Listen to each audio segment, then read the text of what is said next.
आइए जानते हैं आज के कुछ प्रमुख अंतर्राष्ट्रीय खबरों को। पहले एक नजर आज के हेडलाइंस पर। भूपेश बघेल के पिता को पुलिस ने किया गिरफ्तार, ब्राह्मणों को लेकर आपत्तिजनक बयान देने के आरोप। प्रशासन के साथ किसानों की वार्ता विफल, अब महापंचायत से होगा रणनीति का ऐलान। एमपी के दमोह में बारिश के लिए बच्चियों को बिना कपड़ों के घुमाया, बाल आयोग ने कलेक्टर से 10 दिन में एक्शन लेने को कहा। यूपी में नाइट कर्फ्यू का समय बदला, अब रात 11 बजे तक खुल सकेंगे बाजार। मायावती बोली, इस बार सरकार बनी तो मूर्तियां और संग्रहालय बनाने की बजाय यूपी की तस्वीर बदल दूंगी। काबुल में पाकिस्तान विरोधी रैली, तालिबान ने हवा में चलाई गोलियां। इजरायल की जेल से सुरंग खोदकर 6 कैदी फरार, सभी गंभीर अपराधों में शामिल फिलिस्तीन नागरिक थे। व्हाट्सएप लेकर आ रहा है ऐसा फीचर जिसका इंतजार पूरी दुनिया को था। एक्टर रजत बेदी ने रोड पार करते व्यक्ति को मारी टक्कर। और पाकिस्तानी गेंदबाज मोहम्मद आमिर ने रिटायरमेंट से किया लौटने का ऐलान। छत्तीसगढ़ के मुख्यमंत्री भूपेश बघेल के पिता नंद कुमार बघेल को गिरफ्तार कर लिया गया है। उन्होंने ब्राह्मणों के खिलाफ कथित अपमानजनक बयान दिया था। गिरफ्तारी के बाद उन्हें रायपुर की एक अदालत में पेश किया गया। इससे पहले भारतीय जनता पार्टी के प्रवक्ता संबित पात्रा ने राहुल गांधी पर निशाना साधते हुए कहा था कि छत्तीसगढ़ के मुख्यमंत्री भूपेश बघेल के पिता और परिवारजन स्वयं ही जातिवाद और विद्वेष फैलाने की कोशिश कर रहे हैं। उनके खिलाफ अब प्राथमिकी दर्ज करने तक की नौबत आ गई है, लेकिन राहुल गांधी को ये सब नहीं दिखता है और वो इन सब से अनभिज्ञ बने हुए हैं। 28 अगस्त को करनाल में सीएम के दौरे का विरोध कर रहे किसानों पर लाठीचार्ज हुआ था। उसी के विरोध में किसान मंगलवार को करनाल में महापंचायत कर रहे हैं। इसके बाद मिनी सचिवालय का घेराव किया जाएगा। किसानों के विरोध को देखते हुए करनाल को छावनी में बदल दिया गया है। किसानों की 11 सदस्य कमेटी और प्रशासन के बीच चल रही वार्ता विफल हो गई है। इसके बाद किसान नेता महापंचायत में लौट आए हैं। अब महापंचायत से किसानों की अगली रणनीति का ऐलान होगा। मध्य प्रदेश के दमोह जिले में अंधविश्वास की एक घटना सामने आई है। यहां जवेरा ब्लॉक के आदिवासी बहुल्य बनिया गांव में बारिश न होने पर टोटका किया गया। इसमें महिलाओं ने अपने ही घर की बच्चियों को बिना कपड़ों के गांव की गलियों में घुमाया। महिलाओं का मानना है कि ऐसा करने से इतनी बारिश होती है कि माता की प्रतिमा का गोबर धुल जाता है। मामला सामने आने के बाद राष्ट्रीय बाल अधिकार संरक्षण आयोग ने कलेक्टर एस कृष्ण चैतन्य को नोटिस जारी कर 10 दिन के अंदर कार्रवाई करने के निर्देश दिए हैं। आयोग ने कलेक्टर से बच्चियों का आयु प्रमाण पत्र, जांच रिपोर्ट और अन्य दस्तावेज मांगे हैं। कलेक्टर ने जांच में तथ्य सामने आने के बाद कार्रवाई की बात कही है। योगी सरकार ने नाइट कर्फ्यू में 1 घंटे की राहत दी है। अब नाइट कर्फ्यू का समय रात 11 बजे से सुबह 6 बजे तक हो गया है। सीएम योगी ने कोरोना प्रोटोकॉल का सख्ती से पालन करने को कहा है। सीएम योगी ने लापरवाही पर कार्रवाई करने का निर्देश दिया है। पिछले 24 घंटे में हुई 1,85,793 सैंपल की टेस्टिंग में 64 जिलों में संक्रमण का एक भी नया केस नहीं पाया गया। 10 जिले में इकाई अंक में मरीज पाए गए। वर्तमान में प्रदेश में एक्टिव कोविड केस की संख्या 227 रह गई है। यह सतर्कता और सावधानी बरतने का समय है। थोड़ी सी लापरवाही संक्रमण को बढ़ाने का कारक बन सकती है।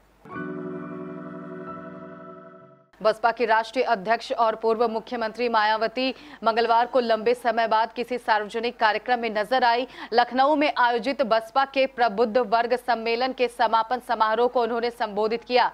मायावती ने कहा कि इस बार सरकार बनने पर उनका फोकस मूर्तियां और संग्रहालय बनाने की बजाय प्रदेश की तस्वीर बदलने पर रहेगी।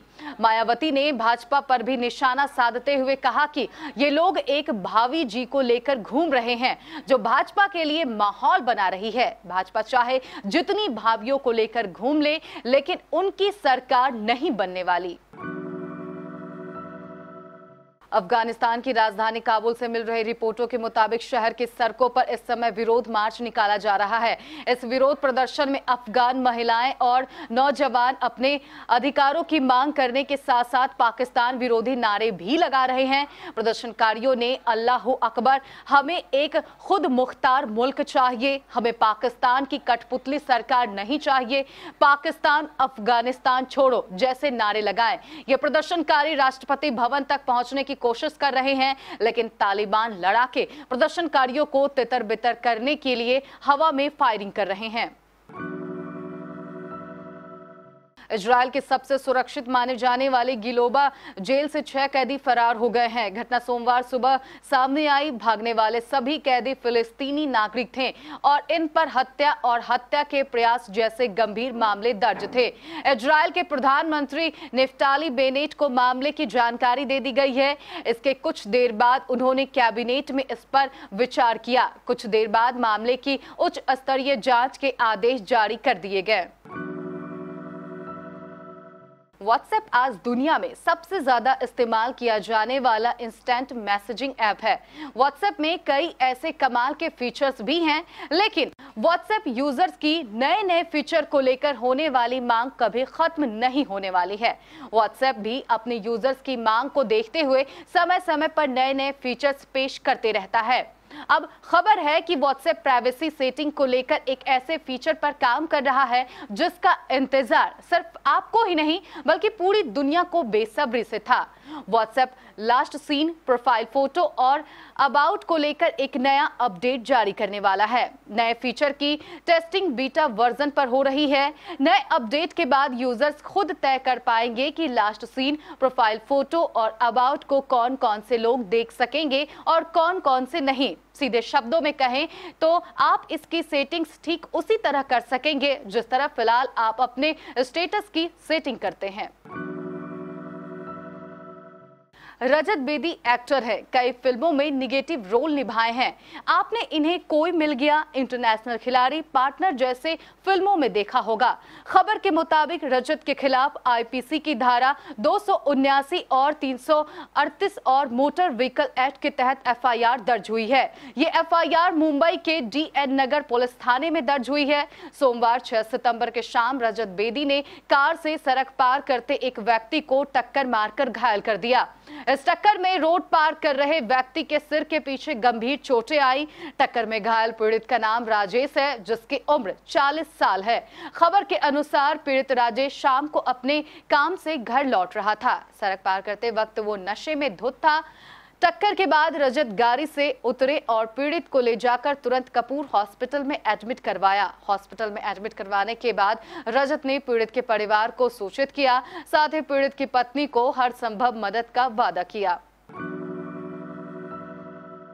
पाकिस्तान क्रिकेट बोर्ड यानी पीसीबी ने सोमवार को टी20 वर्ल्ड कप 2021 के लिए पाकिस्तान की टीम का ऐलान किया और कुछ ही घंटे बाद पाकिस्तान क्रिकेटर टीम के मुख्य कोच मिसबाह उल हक, गेंदबाजी कोच वकार यूनिस ने इस्तीफा दे दिया। इन दो घटनाओं की वजह से पाकिस्तान क्रिकेट में भूचाल आ गया और देर रात एक और घटना ने सभी को चौंका दिया। दरअसल मिसबाह और वकार के इस्तीफे के ठीक बाद पाकिस्तान टीम के बाएं हाथ के तेज गेंदबाज मोहम्मद आमिर ने संन्यास से लौटने की घोषणा कर दी।